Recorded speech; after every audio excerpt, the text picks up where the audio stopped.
It's always nice to capture an opponent's piece for free, or win material from a good trade. In many positions, you will have several options to trade pieces, but a lot of these choices can be bad. Being able to avoid making bad trades is essential for chess improvement. In this position, white has 4 options to trade, but 3 of the captures are bad. White can play knight takes b5, rook takes d6, or rook takes e6. In all 3 cases, white is trading a more valuable piece for a less valuable piece, losing material in the process. Can you find the one good trade in the position for white? Did you notice white's powerful bishop on g2 pointing at the rook on a8?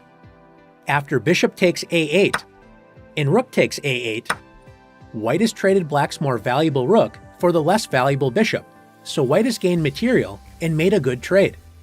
Let's take a look at some other examples of avoiding bad trades. In this position, with black to move, black should focus on completing development with knight f6 and castling. Instead, black notices a tempting check and plays bishop takes f2 check. Black trades a bishop for a pawn, generally a very bad trade, hoping to set up an attack against white's king. After king takes f2, white's king has lost the right to castle, but as we'll see, white's king's safety issues are short-lived, and black will simply be down material. After knight f6, black develops a piece and hopes to deliver a check with knight g4. White is not afraid of this check and plays the strong move rook f1. White prepares to bring the king to safety, so after knight g4 check, white can play king g1. White's king is basically castled as it is protected by 2 pawns. White's rook will enjoy the open f-file once the knight on f3 moves. Black is simply down a piece and will regret trading a bishop for 1 pawn in a couple of pointless checks. In this position, both sides have started to bring their pieces into the game and develop. White should focus on developing the kingside pieces and prepare to castle. One trade that is generally bad is trading one of your developed pieces for an opponent's undeveloped piece. Notice that white can capture black's knight with bishop takes b8.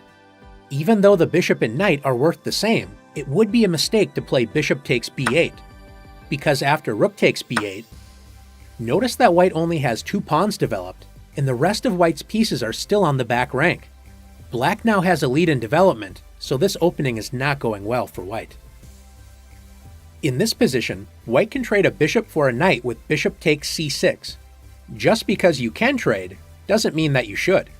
In general, you should only trade if it improves your position or makes your opponent's position worse. White shouldn't waste time with this trade. A better idea is to continue to develop and bring the king to safety with castles. If black plays a6, attacking white's bishop, should white trade the bishop for black's knight on c6? White should keep the bishop on the board and play either bishop c4, putting pressure on black's weak f7 square, or play bishop a4, keeping pressure on black's knight. It would be a mistake to play bishop takes c6. Notice that black's knight on e7 is blocking the bishop on f8, so after knight takes c6, white traded a developed piece, improved black's knight that was on e7, and has now opened up a path for black's bishop on f8 to develop. Since this trade made white's position worse and improved black's position, this was a bad trade for white. Let's look at one more example together. We already mentioned that trading one of your developed pieces for an undeveloped piece is typically not a good idea. Does this mean that it is always a bad idea? Not always. If you have a good reason to make a trade, don't be afraid to do it.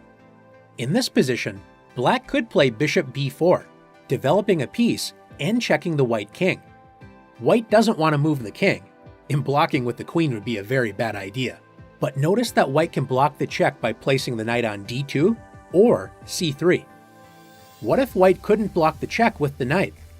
Black trades the strong bishop on f5 for the undeveloped knight with bishop takes b1. After white captures with the rook or the queen, let's say queen takes b1. Now black can play bishop b4 check. White's king is forced to run, so after king d1, and black castles, black's king safely finds shelter behind 3 pawns. White's king, on the other hand, is stuck in the middle of the board and may be a target for a future attack. Now that you've learned how to avoid making bad trades, it's time to put your skills to the test.